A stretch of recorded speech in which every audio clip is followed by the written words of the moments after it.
sa ulo ng mga nagbabagang sports balita. SEA Games double gold medalist Eric Cray. Nakasentro ang atensyon para sa pagsabak sa 400-meter hurdle sa 2016 Rio Olympics. Defending champion Purefood star Hot Shots nakasiguro ng pwesto sa playoffs ng PBA Governors Cup. Rain or Shine Elasto Painters combo guard Paul Lee pinangalanan bilang PBA Press Corps Player of the Week. 5 Division World Champion Nonito the Filipino Flash Donaire patuloy ang dibdibang training para sa non-title bout kontra French rival Anthony Setou sa susunod na buwan. Reigning Masters Champion Jordan Spieth namayani sa US Open Golf Championship sa University Place, Washington. Murray State Racers point guard Cameron Payne inaasinta ng Oklahoma City Thunder sa 2015 NBA Rookie Draft. Hometown favorite Andy Murray kumopo ng ika-4 na titulo sa Aegon Tennis Championship sa London, England. Australian Matildas pasok na sa quarterfinal ng FIFA Women's World Cup sa Canada. At Slovenian rider Simon Spilak overall champion sa 2015 Tour of Switzerland.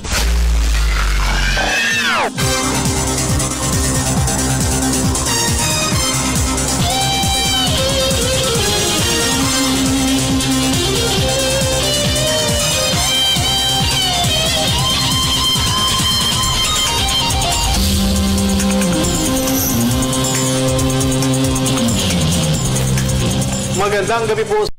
Ako po si Dennis Principe kasama si Miss Meg Siozon. Maghahatid sa inyo ng pinakahuling kaganapan sa daigdig ng palakasan. Sa athletics, walang ibang paghahandaan si National Trackster Eric Cray sa 2016 Rio Olympics kundi ang paglahok sa 400-meter hurdles. Ito'y dahil dito lamang siya nakakuha ng pwesto sa quadrennial meet at hindi sa 100-meter dash kung saan namayani siya sa nakalipas sa 28th SEA Games. Ang kabuang detalye ihahatid ni Miss Judith Karingal ng Sports Radio 918. Pumukit man siya ng kasaysayan sa nakalipas na Singapore Southeast Asian Games, hindi pa rin prioridad ni medalist Eric Cray ang 100-meter dash sa kanyang kampanya sa 2016 Rio Olympic Games. Ayon kay Cray, ibubuhos pa rin niya ang atensyon sa kanyang paboritong 400-meter hurdles, ang event kung saan siya opisyal na nag-qualify sa Rio Meet. Nagrehistro ang 26-year-old Filipino-American ng clocking na 49.12 seconds sa 400-meter hurdle sa isang IAAF sanction event sa Los Angeles, California. Mas mabilis sa Olympic qualifying standard na 49.40 seconds. At sa 28th SEA Games, si Cray naman ang kauna-unahang Pinoy trackster na kumupo ng gold medal sa men's century dash, ang century ng athletics. You know, actually, me and my coach talked about it. You know, it just all depends on how training is going. Next year, early season and indoors, I will run the 60 meters. Depending on how the 60 meters goes for World Championships, then, you know, we might put a little more time into doing speed work and actually trying to see what we can run in 100 meters. Iginiit pa rin ni Cray na maging sa preparasyon para sa paparating na World Championship sa Beijing, China, ay hurdles pa rin ang kanyang tinututukan sa training. Well, this year at World Champs, I will definitely get to see a match up against the best in the world. Everybody that's going to be at World Champs in August will pretty much be at the Olympics in Rio, so I'm just hoping to finish this season strong and hopefully, you know, find us at World Championships this year, you know, and let the world know that, you know, that we're here and getting ready for Rio. Si Cray ang isa sa mga bagong tuklas na atleta ng Philippine Athletics Track and Field Association o PATAFA sa ilalim ng pamumuno ni former PSC Chairman Philip Elia Wico. Para sa PTV Sports, Judy Karingal, Sports Radio 918. Sa basketball, kapwa nakapaglista ng importanteng panalo sa papatapos na elimination phase ng PBA Governors Cup kahapon. Ang defending champion Purefood star Hot Shots at ang Rain or Shine Elasto Painters. Unang tinambakan ng Purefoods ang Barako Bowl Energy 117-89. Bago umani ng 96-89 come from behind win ang rain or shine kontra Meralco Bolts. May report si Haji Kaaminyo. Kamay ng Rain or Shine Elasto Painters ang ikatlong twice-to-beat incentive sa playoffs ng PBA Governors Cup. Ito'y matapos na dominahin nila ang Meralco Bolts 96-89 kagabi upang tapusin nila ang elimination sa record na 7 victories and defeats. Pero hindi naging madali ang panalo para sa Rain or Shine dahil naghabol sila sa unang dalawang quarters ng laban bago pinamunuan ni Import Wendell McGuinness ang kanilang rally sa second half. Ang 6'5" American slotman ay pumukol ng team-high 26 points at humila ng 12 rebounds.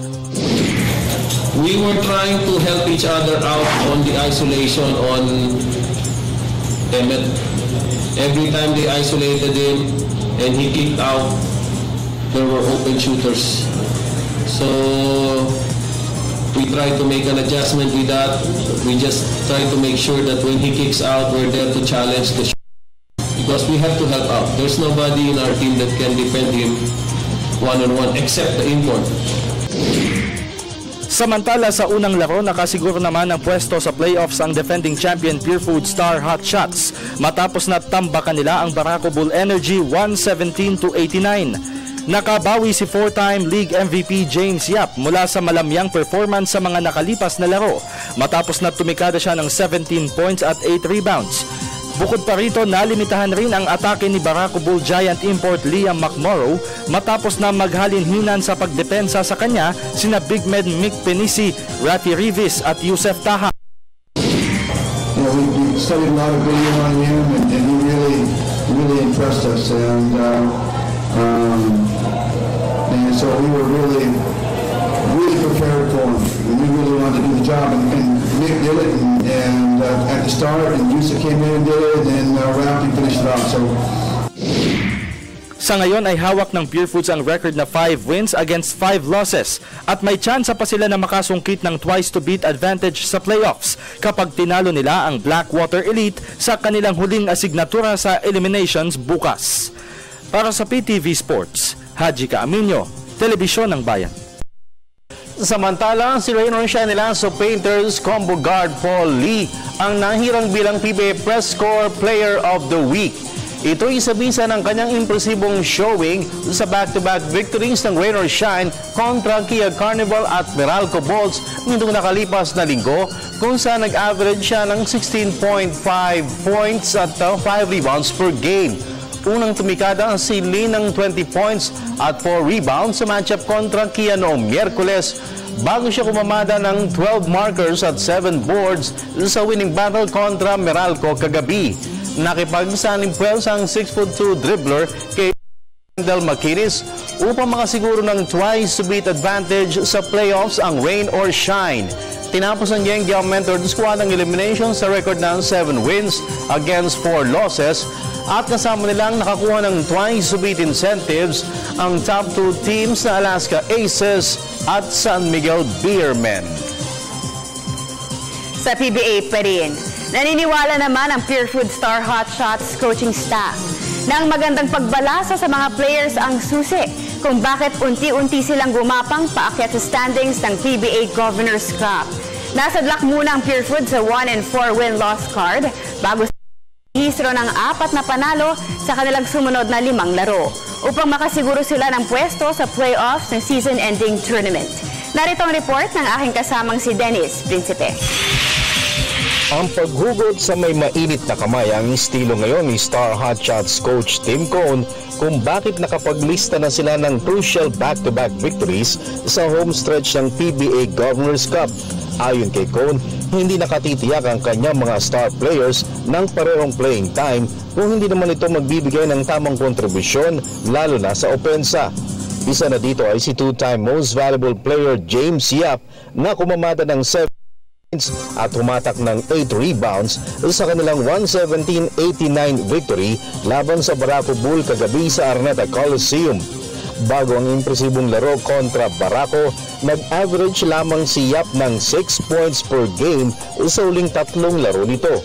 At dahil nga sa hindi magandang performance ni Big Game James, 12 minuto lamang itong ginamit ni Cone sa kanilang 105-93 na panalo laban sa Token Tex noong nakaraang Martes. he's always, right now, we just got to ride the hot guy because it's all about winning at this point, right? We're not worried about chemistry, people happy, or, it's just really about who's playing well, and we're going to go with those guys because every game is too important.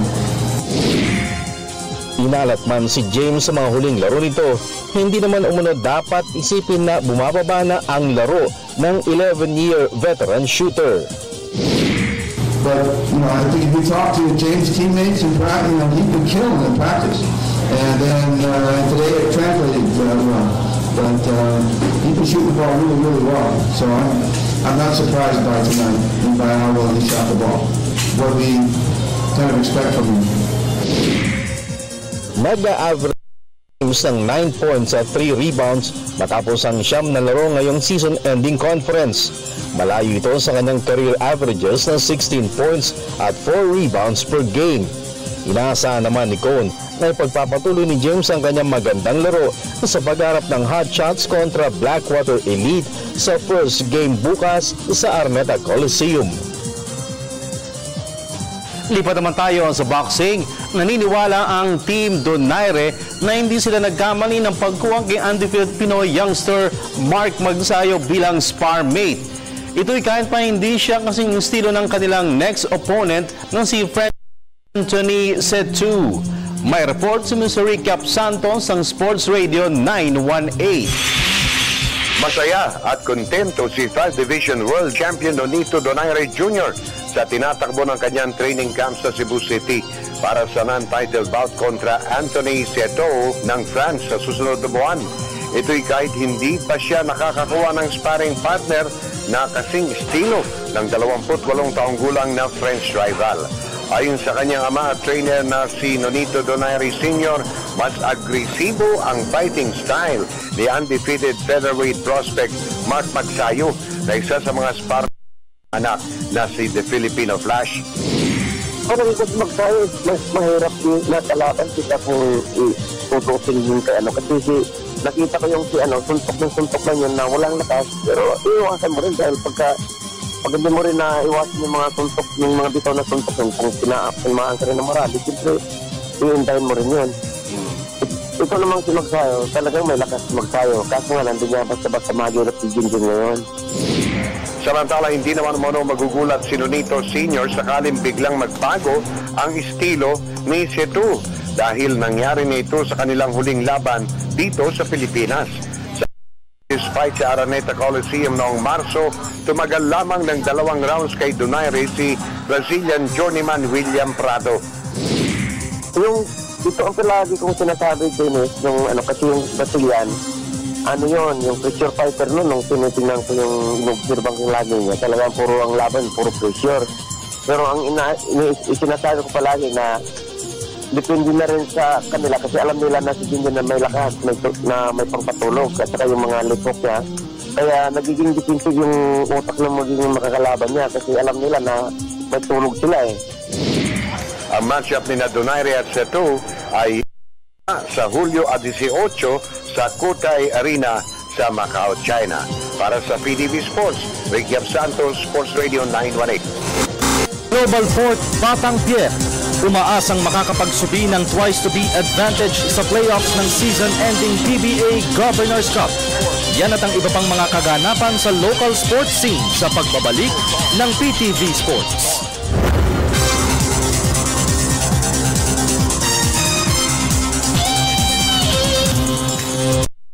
At nagbabalik ang PTV Sports. Ang Alaska Aces ang top-seeded team papasok sa playoffs ng PBA Governors Cup. Ito'y sa bisa ng kanilang naitalang 82-77 wire-to-wire win kontra San Miguel Beermen nitong weekend. May report si Haji Caaminyo. Naagaw ng Alaska Aces ang top spot sa standings ng PBA Governors Cup. Ito'y matapos na dominahin nila ang San Miguel Beermen 82-77 sa out-of-town game sa Panabo City, Davao del Norte noong Sabado. Si prolific import Romeo Travis ang namuno sa atake ng Aces sa kanyang double-double performance na 32 points at 10 rebounds. Sa panayam ng PTV Sports, ikinatuwa ni Alaska head coach Alex Compton ang pagkakasungkit nila ng twice-to-beat advantage sa playoffs. Well, nice. it's fairly irrelevant. Sa akin, hindi naman ganun mahalaga yan. Ang mahalaga is yung twice to beat advantage. Kasi pag may twice to beat ka, baka may off night ka talaga sa isang laro. May chance ka ulit. Kung sa kabila ka, wala kang pwedeng maging bawal talaga yung off night eh. Yes. So, it just extends your life a little bit. But kung number 1, 2, 3, or 4, hindi number 1 ang aim namin, kundi yung top 4 talaga.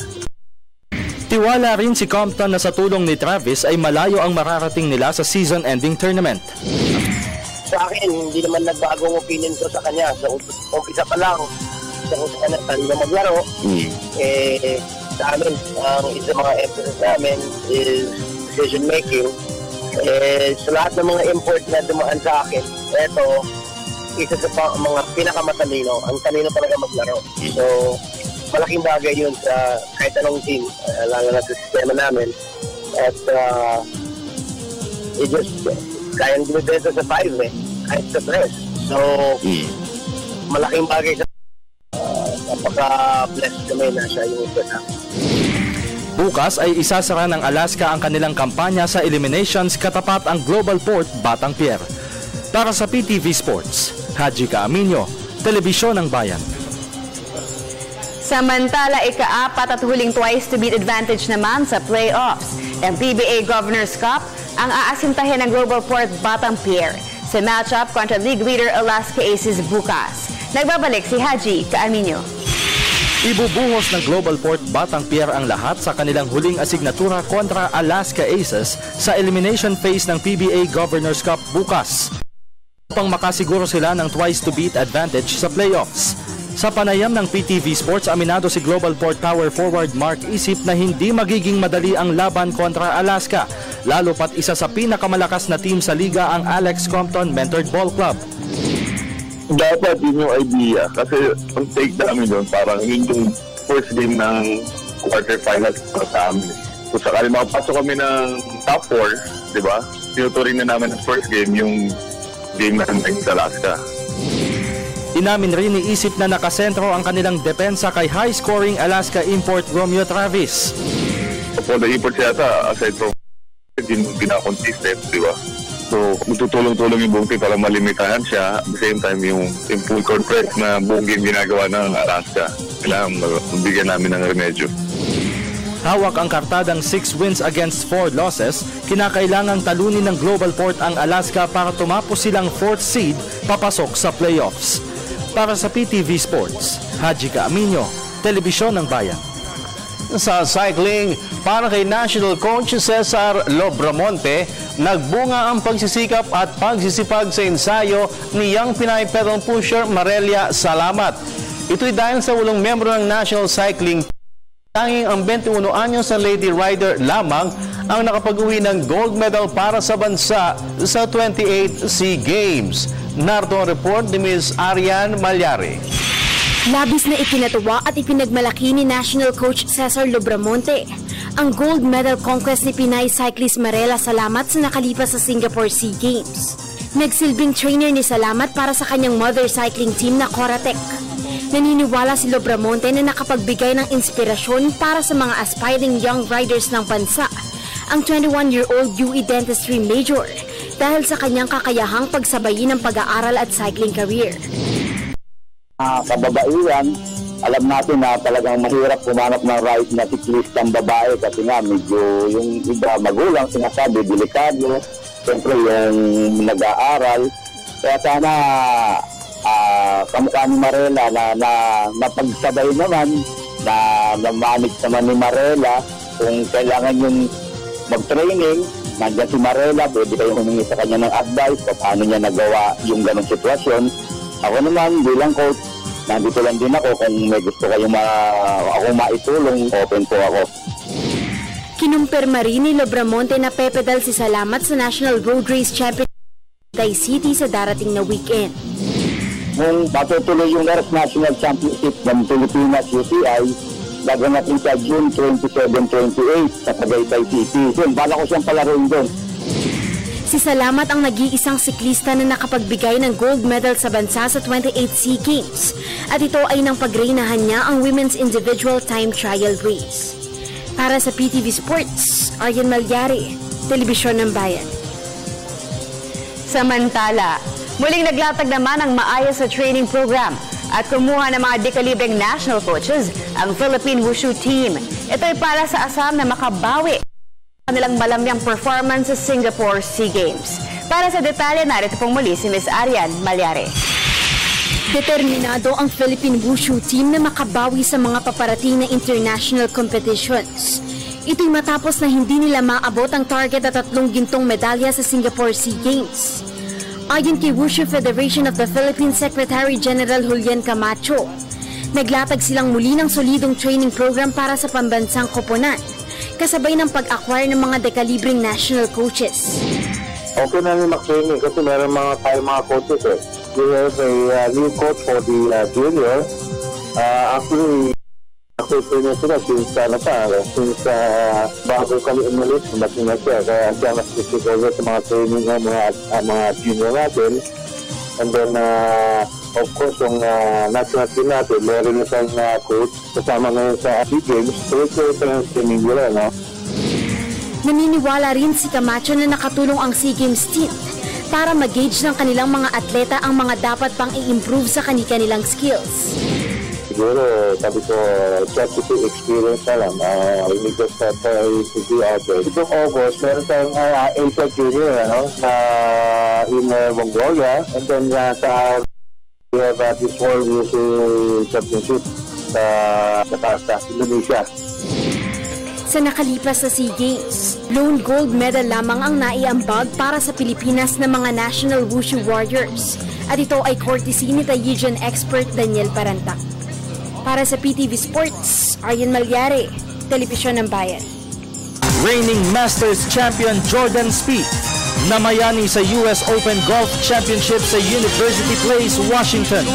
Yan at ang iba pang pinakamalalaking kaganapan sa global sports sa pagbabalik ng PTV Sports.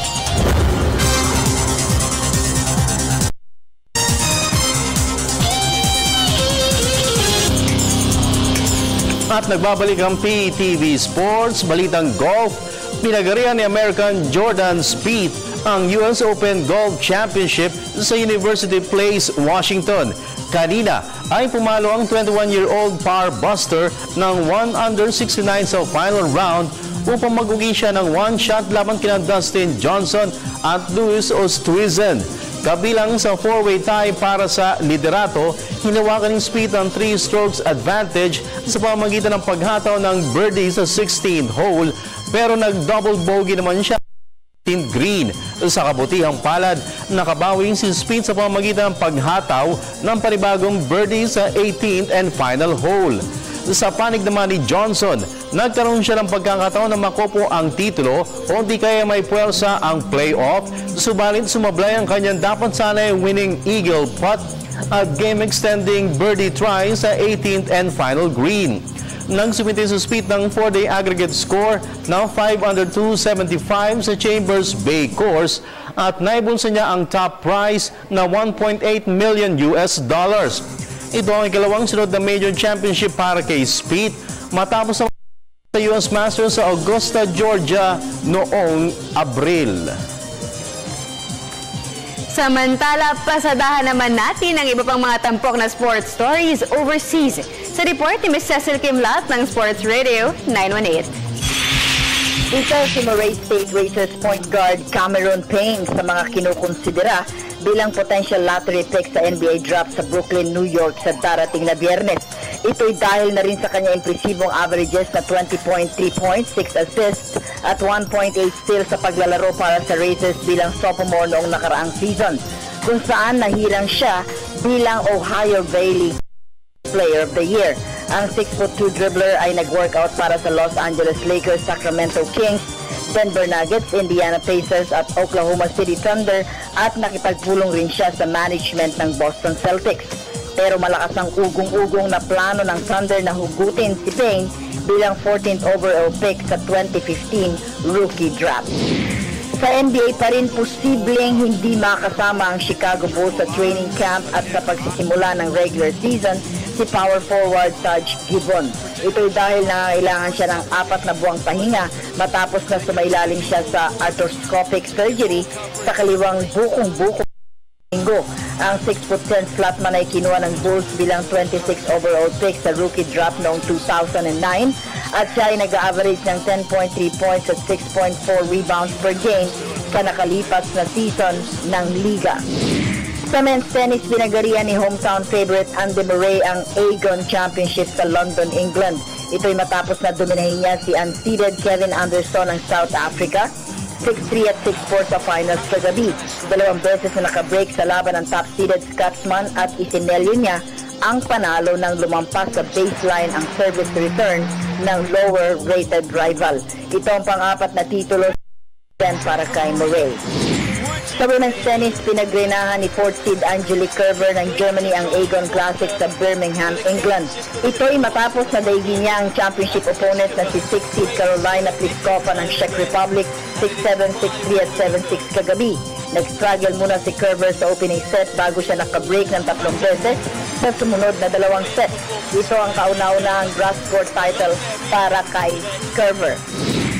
Sa football, pasok na ang Australian Matilda sa quarterfinal ng FIFA Women's World Cup sa Canada. Basta ma-upset nila ang powerhouse Brazil 1-0 kagabi. Ang nag-iisang goal ng match ay nagmula kay striker Kaya Simon at ito ay nagawa niya sa 80th minute. Ang susunod na makakatapat ng Australia ay magwawagi sa match-up ng Netherlands at Japan. At sa multi-stage cycling, inangkin ni Slovenian rider Simon Spilak ang overall championship ng Tour of Switzerland. Ito'y matapos ang kanyang runner-up finish sa individual time trial 9th and final stage kagabi. Tinalo ni Spilak ng 5 minutes overall si Geraint Thomas ng Great Britain habang si stage winner Tom Dumoulin of the Netherlands naman ang kumompleto sa podium 19 seconds back. Ang week-long Swiss Bike Fest ay ang final tune-up cycling event ng Tour de France na sisikad sa susunod na linggo. Para sa PTV Sports, Cecil Kimlat, Sports Radio 918. Alam niyo ba na ang horse racing o karera ng kabayo ay ang isa sa pinakamatandang sports sa buong mundo? Bagamat noong 4500 BC lamang ipinakilala ng nomads, posibleng mas maaga pa nang magsimula ang horse racing dahil noong 4500 BC lamang nag-umpisang maglista ng records para sa mga tampok na kaganapan sa sports sa buong planeta.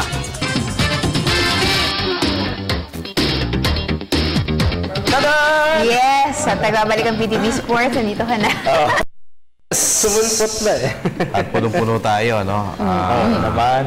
Maya-maya si Coach Pido Arencio nakakwento natin. Kanina lang, kaya ano pa yun, fresh pa galing sa practice. Coach Pido Arencio na umaasang makakasungkit sila ng 4th and final spot ng Twice to Beat advantage. Yan. Oo. Pero bago yan, meron tayong question of the day. Yes! At ang question of the day natin is, sino sa tingin nyo ang makakakuha ng ika-4 at huling Twice to Beat advantage sa playoffs ng PBA Governors Cup? Global Port, Pure Foods, Barako Bull o Meralco? Send your answers at facebook.com/PTV4Sports or via our Twitter at PTV4_Sports. Ayun! Yan, multiple choice. Maganda pag-usapan yung last Twice to Beat kasi more or less yung mga ma-out, alam na natin halos. Oo. Yung first 3 kasi nakaset na, no? Yung Alaska, San Miguel, Rain or Shine. Yes. Yung first 3. Ngayon, yung secured na yan. Oo, yung pang-4, medyo komplikado pa kasi meron pang mayroon pang mga laban yung iba na may posibilidad pa na sila yung makakuha ng 4th and final spot. Okay, alright. So may choices kami na binigay. It's up to you na lang kung sino yung pipiliin niyo. At syempre, kung bakit. Yan, okay. So, basa na tayo. Muna. From Roscoe Matoto Amores, sabi niya, Global Port. Magpapatalo Alaska kasi kahit anong mangyari, first seed sila. Binabati ko po ang mga taga Pililya, Rizal. Lalo na sa nanay ko na may dipon. Or baka sipon to ngayon, hehe. Sipon yan dahil pati yung text niya may sipon. Magpapatalo daw ang Alaska. Pero sabi ni Coach Alex Compton kanina, seryosohin nila yung... Alam niyo yung magpapatalo? Hindi ako naniniwala dyan kasi ang dalas ko manood ng tune-up game. Tune-up game pa lang yan. Susuntukan. Paano pa yun? Walang one game bonus dun, ha? Sa PBA, meron bonus. Ngayon, siguro natataon lang, mayroong mga teams na pasok na. Yes. So, as compared sa mga nakakalaban nila na kailangan manalo. So, parang medyo yung energy hindi napapantayan. Alam mo kasi, pag sinabi mo kasing siguradong pasok ka na, tapos meron kang last game, last assignment sa conference, parang yan na yung magsisilbi mo na, hindi naman warm up, ano, pero parang ma-sustain yung energy mo, ma-sustain yung momentum mo papasok ng playoffs. Yun yung sinabi ni Coach Alex kanina. On the part of Global Port naman, talagang all-out war ito para sa kanila din dahil may chance sila na makakuha ng twice to beat. Ano sila against Alaska, sigurado na sila sa top 4. Alright, okay, sige. Ito, ano pa? Josh Lictawa. Sabi ni Josh Lictawa, Pure Food, syempre. Ganyan Pure Foods mapasok. Ganyan yung Pure Foods na kilala ko maglaro. Scattered yung scoring. Iba-iba laro ni Blake, ibang-iba na laro ni Blakely. Pabati sa Lictawa family. PTV Sports number 1. Yun, maganda ron. Thank you very much. At ganyan na Grand Slam ang Pure Foods. Oo nga. Puro come from behind. Oo nga. Manggagaling sa dulo, biglang aangat. And remember, na 1-4 muna sila bago sila mag 4-1. Ano ba natin? 3-5, di ba? Biglang umahataw. Sa umampisa, medyo malamya, medyo nag-a-adjust. Pagdating ng humahataw. Papasok ng playoffs. Alright, from Mark Angelo de Guzman. Hello mga boss, for me Pure Foods dahil nakakuha na nila ang kanilang rhythm sa isa't isa. Ask ko lang kung may chance na sa Lakers mapunta si Dwayne. Dwayne? Nabalitaan ko yun eh. Sa Lakers? Oo, meron daw parang mutual understanding. May ganun? May MU. May issue ba ito ng kawalan ng, kumbaga, nawawalan na siya ng gana sa Miami? Ito namang si Carlos Boozer. Panakibutas nyo ako kung gusto nyo. Punta ako dyan sa Miami. Veterans minimum. Panakibutas. Pero July pa. Pwede July pa. Ang start ng free agency. Ayan. Sige, basa pa tayo isa bago tayo pumunta sa ating sports chat. Alright? Sige, Meg. From Jeffrey Suarez, sabi niya, Star Hot Shots yan, mga sir. Sige, isa pa. Isa pa? From Lloyd D. Grolida, Pure Food sana, kaya lang magpapatalo na Alaska niyan para pumasok global. Di naman. Walang ganon. Okay, sige, mamaya magpapasok pa tayo at sasagutin pa natin ang inyong mga tawag. Wait lang po kayo. Dahil kanina, naka-chat namin si Coach Pido. Ganda ang feeling nila ngayon. Nanonood ako ng practice kanina.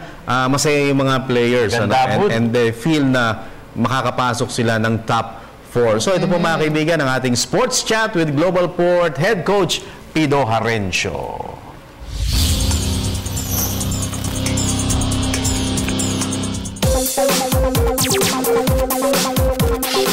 Tomorrow against Alaska, ano ba tayo, kumbaga sure na pa talaga na may playoffs, twice to beat pag nanalo? For now, assured na kami sa sa quarterfinals. Ngayon, we're aiming for the 4th spot, twice to beat, which is achievable naman yun dahil yun nga, prepared naman yung team, and then yung chance, yung opportunity nandito. Pinag-usapan namin ng mga players na i-grab namin itong opportunity. Pero sayang, nandito na. Kaya ready naman kami for tomorrow's game. Right now, Coach, yung adjustment mo for a coach na nagbabalik sa team dati binawakan, kumusta naman? Okay naman. Medyo maayos naman. Maganda yung takbo namin. Yung coaching staff, maganda yung samahan namin. Preparation for the team. Si Eric naayos naman, ni Coach Eric Gonzalez and with Coach Oliver. The rest of the coaching staff, maganda kung ano man yung gusto kong patakbo, napapatakbo namin na maayos. And yung import mo, Coach, kumusta naman yung adjustment niya? Because for a while, parang may mga games na siya yung medyo naging problema noon or may mga errors na nangyari. But right now, kumusta yung ano mo sa kanya? Yung dating niya sa'yo? Si Jared. Siyempre siguro period of adjustment pa siya dahil nung dumating siya from the States, tapos punta ng Pilipinas, Dubai, naglaro ka agad siya. Parang napingpong siya kung saan napuntang bansa. Siyempre, tapos nag-a-adjust pa siya. And then, Ngayon, well-adjusted na siya sa sistema, no? And then, sa climate, no? Tapos yung body clock niya, okay na sa oras. Then, kaya siguro, right now, nag-i-improve siya, no? Nag-i-improve siya, hindi lang yung rebounding niya, kundi yung yung presence niya mismo.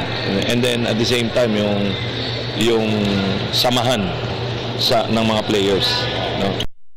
And coach, tama ba? Parang may balita na for a while, medyo na consider niyo yung import ngayon ng Barako, no, si Liam McMorrow. Pagkatapos, paano ba nangyari? Paano kayo nauwi kay Jared? Actually, si Jared talagang first choice namin. And then, nung first choice namin si Jared, nagka-problema kay Jared. Hindi siya available gawa nung merong best 30 D-League players na workout sila for sa NBA, no, sa mga NBA scouts, no. Nasama siya ron. And then nawala sa picture si Jared. Kaya napunta kami inanap namin yung magiging replacement niya. Ngayon nakuha ko nga si McMorrow. Nung gabing nag-decide kami, kinabukasan pa namin natawagan yung agent niya ng mga alas 10 ng umaga.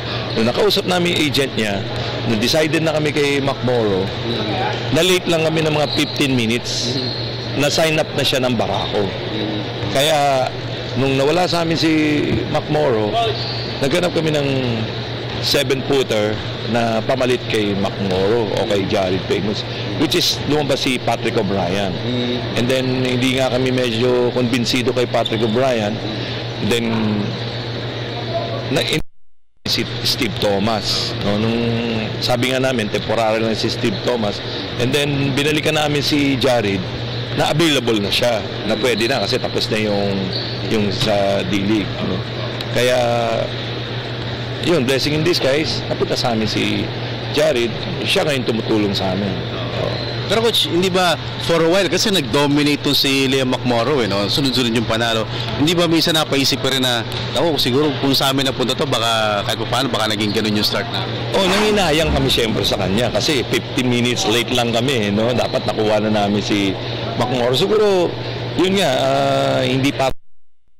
And then si Jared ang para talaga sa amin, which is yung tao, talagang nagdi-deliver. Siguro, yun nga, blessing in disguise, si Jared talaga ang napunta sa amin, not si Liam McMorrow. Pero, kung any time of the day na available si McMorrow, kukunin ko talaga siya kasi nakita naman, ang laki talaga, no? Dominating talaga, no? Pero what is happening right now with Barako, coach? 4-game losing streak. Don't you think para medyo na-check na rin si McMorrow sa laro niya? Siguro, siguro yan siyempre yung mga teams nag-a-adjust yan, no?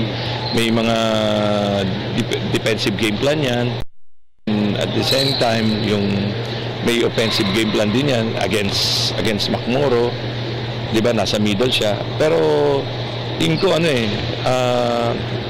darating talaga sa teams na ganyan na mahuhuli ka din, no? Mahuhuli rin laro mo, Siguro, yun na, dumating na siguro yung panahon na yun. Siguro, baka pagka nakapag-adjust sila, di balik na naman yun. Na 15 minutos ang Global Port. Na. Pero hindi mo masabi, hindi mo sure kung magiging maganda rin ba resulta niya kung nakuha nila si Diba? Pero at least yun na nagiging choices, si Liam McMorrow. Ang maganda rito, nag-fit si Jared sa sistema ni Coach Pido. Yan. Okay. Okay, so bago tayo magbasa mga kaibigan, pwede rin tumawag later. Ang ating po number 0922-769-4722. Again, 0922-769-4722. Basa tayo ng dalawa and then isang caller. Alright, from Ryan J. Fulgar, sabi, Pure Foods yan, comeback is real. Pabati po sila Papa Nico at Linden na nanonood ngayon. Ay, from Villanueva, Austria, Roel, Pure Foods, ang daming Pure Foods ha. Pure Foods po syempre, nagbalik na laro nila at para maidepensa ang corona nila. Good evening nga pala sa inyo. Ito, may bagong Hademeg. Haji Dennis Meg. Hademeg. Pabati naman kami rito sa San Pedro, Laguna at Tropang Rizal. Thank you. Parang ham, Lata at tulog namin egg, no? Nagutom tuloy ako. Caller tayo, caller. Isang caller, go! Hello, good evening, PTV Sports. Sino po sila? Hello, good evening po. Ay, ano pong pangalan? Si Jason po, ng San Mateo Rizal po. Jason San Mateo. Jason! Yes, Jason, may sagot ka sa ating question of the day. Tingin ko sa James, po Global Port.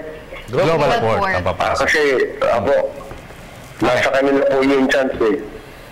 Na may laro po sila. So hawak nila yung opportunity para manalo. Nasa kanilang kamay nila. Sige, go. Ako, hindi po katulad ng ibang team na hindi po nila hawak yung chance nila. Yung kapalaran nila. Nakasalalay sa quotient system. Okay. Hindi pwede po magtanong. Sige. Sir, di chance up pa po ba yung Ginebra makapasok sa Meron pa. Meron pa naman. Meron pa po. Pero gaya nga ng sabi mo, sila rin nakasalalay sa iba. Yung kanilang chance. Ganito yan, ano? Kailangan manalo ng Kia. Okay? Over Meralco. Pero hanggang 16 points lang dapat. Okay? Ngayon, kung gano'n na mangyari, manalo ang Kia nang hindi lalampas ng 16 points. At manalo ang Ginebra sa NLEX. At manalo ang Pure Food sa Blackwater. Mahirap maniguro. Remember, Blackwater na nakaraan, out na. Tinalo nila yung San Miguel na kailangan manalo. Diba? So, assuming na manalo yung Star sa Blackwater, manalo yung Kia over Meralco nang hindi lalampas ng 16 points. Meralco at Ginebra ang papasok. Okay. Okay po. Now, kung lumampas ng 17, Kia, out ang Ginebra. Kahit na manalo sila sa NLEX. Kung manalo ang Meralco sa Kia, out ang Ginebra kahit manalo sila sa NLEX. Yun, pag nanalo Meralco, wala pa rin. Kasi unang-una, tinalo rin ng Meralco yung Ginebra. Ito nga pala, meron sa ating text idagdag ko na, Jason, yung Chief of Stats ng PBA, si Fidel. Ito text sa atin pag 4-way tie, ibig sabihin Ginebra, Meralco, TNT, and Kia, Ginebra, Meralco, TNT, and Kia, kailangan manalo ng at least 17 para Kia ang umabante. Yun nabanggit nga natin. Okay? If 5-way tie, pwede ito 5-way tie. Ginebra, Meralco, TNT, Star, and Kia, kailangan manalo ng at least 19 or by 18 with at least 115 points scored to advance. Complicated. Manood na lang tayo. Tapos makinig tayo sa TV. Kung sino yung mananalo, Magaling si Boss Fidel. Siyempre, trabaho niya. Chief of Stats. Wala pong pwede simple na lang, Huwag na mag-quotient. Ikaw, totohanan, Jason, pabor ka ba sa mga quotient? Parang magulo, sir, Quotient, katunog niya, bullshit. Oo nga, sir, ang gulo. Hindi, wala kasi yun ang bagay sa natin sa ating format. Allergic din ako sa salitang quotient kasi parang division. Dami nga natin ayaw ng math di ba? Call center Okay, so ayos, Jason Ayos pa, thank you sir. Salamat, tawag-tawag lang Jason Okay po, thank you po. Okay, Jason ng San Mateo. Basa pa tayo. Basa na lang tayo. Wala na muna. From Kenneth Chua, sabi niya, Star, hot shot. Siyempre, ang ganda ng nilalaro nila ngayon. Desidido sila manalo at bumawi sa mga talo nila. Solid po ako sa inyo. Lagi po akong nanonood. Salamat. Sino yun? Si Kenneth Chua. Tornes Avaned. Global Port yan kasi kung mapapansin nyo naman, napakaganda na ng sistema nila. Nung bumalik si Coach Pido at maganda ang laro ng bawat players ng Global Port. Na-miss kita, Miss Meg. Waiting. From Giles Obiso Mantua. Sabi niya, good eve. Iba na pala spelling ng Ate Meg. Temeg. Mga ano yan Okay, hindi ko Temeg. Anto? At sa mga kuya, macho at pogi, Pure Foods, pabati sa mga Mantua at Obiso family sa Astorga, Davao del Sur. Tama ba, Davao del Sur? Ayan, Davao del Sur nga. From Claire Marie Resma, sa tingin po namin, Purefood Star Hot Shots kasi gumaganda na yung play nila, tsaka bumabalik na sa dati. Pabati naman po sa daddy ko na nanonood ngayon. Happy Father's Day din po ulit. Tsaka sa kapatid kong, si Freda, maraming salamat po. Oy, Happy Father's Day din. Happy Father's Day. Siyempre. From Jefferson Cortez, sabi niya, Star siguro, pero kung maka-disgrasya ang Global Port sa Aces bukas, Global Port na. Pero sana manalo pa rin ang Alaska Aces. Alright, from Rosebell Westlife Alaska Aces. Ayos pangalan ha. Baka Star Hot Shots na yan. Di naman kasi papayag matalo ang Aces bukas versus Global Port kahit no bearing pa para sa Aces yun. Iba kasi pag may win streak papuntang playoffs. Basta good luck Alaska Aces. Pabati po dito sa Tinurik, Tanawan, Batangas and yung mga solid Alaska Aces fans. Oh, tsaka sayang gatas. Sayang gatas. May mga 1-game bonus yung mga yan sa kontrata. Okay. From Romina Torres, sabi niya, syempre Star Hot Shots yan kasi liyamado sila sa kanilang last game. Yes, meron ditong iba si John Baracobul. Uy. Paki-greet po family ko, Cervantes family. Thanks po, Idol Dennis. Baracobul. Baracobul. Okay, sige. Though wala nang game ang Baracobul. Sino ba kalaban nila? Wala na. Wala na. 6-5 na ang Baracobul. Nag-settle na sila So, okay na yun. Placing na lang yan. Okay na yun. Playoffs. Ito. Galing kay... Ito, si Ali Rao. Simple. Pure Foods. From Angelo Sala, sabi Pure Foods with Blakely's usual back. I think they are the dark horse. Yung nae-nae? Nay-nay. Nay-nay talaga ang sorry. Pabati naman po sa mga kamag-anak ko dito sa 3rd Avenue, Quezon City. As a consular area, Makati. Pati din kay Daisy De Ocampo. Alright. Sir Cats Carnacito, Global Port po sa tingin ko kasi consistent naman po laro nila at malakas import nila. Pabati po sa mga anak ko, Crigel, Casey, at Drazen ba ito? Pati na rin po sa asawa ko na si Ma'am Scarlett. Salamat po. Drazen Petrovic. Okay, so... bilis. Salamat na tayo. Dapat na oras. Ang bilis natin.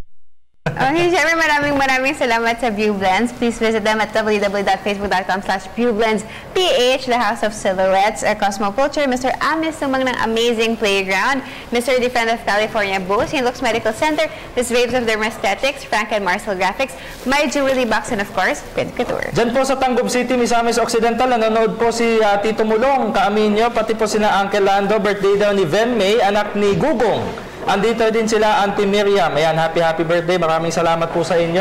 Tapos yung mga estudyante daw ni Boss Mon Nunez. Daw sa atin. Sir Mon! Oo, salamat po. At napaka-informative daw ng show natin, sabi ni Salamat naman. Tsaka yung naglalaba ngayon, naglilinis na si RA kami niya dyan sa bahay. Pagbuti mo, paglilinis. Day off kagabi. At hello kay Kevin Garcia, Lavore Chan. Maraming salamat din po sa De Los Santos family dyan po sa Marikina City, sa Pantua family dyan po sa Liano, Caloocan City. Kay Mama Papa, I love you. Kay Ginger, Ate Rose, and of course kay Miss Isa, I love you. Kay Calvin Cordova ng Cebu Daily News, you the man, nanonood sa atin mula sa Cebu. At belated happy birthday, nanonood sa atin nung Friday si Mama Liza Alas, no? Ang wife ni Coach Louie Alas. Siyempre mother ni na Kenneth. Kevin pala, Kevin. Okay, and my wife Zian Pinzowi, Mami Base, Mami G, Mama Lau, Daddy Dan, kay Kuya Bunso at kay Kuya King. So we hope you enjoyed, mga kaibigan, ang ating presentation ng PTV Sports ngayon at lahat ng mga balita. Siyempre, pinaghirapan namin lahat yan. Sa tulong, siyempre, ng Sports Radio 918, maraming salamat. Until tomorrow, ako po si Dennis Principe. Megs Yoso. And Haji Kaaminyo. Ito po ang inyong paboritong PTV Sports. Bye! Bye-bye!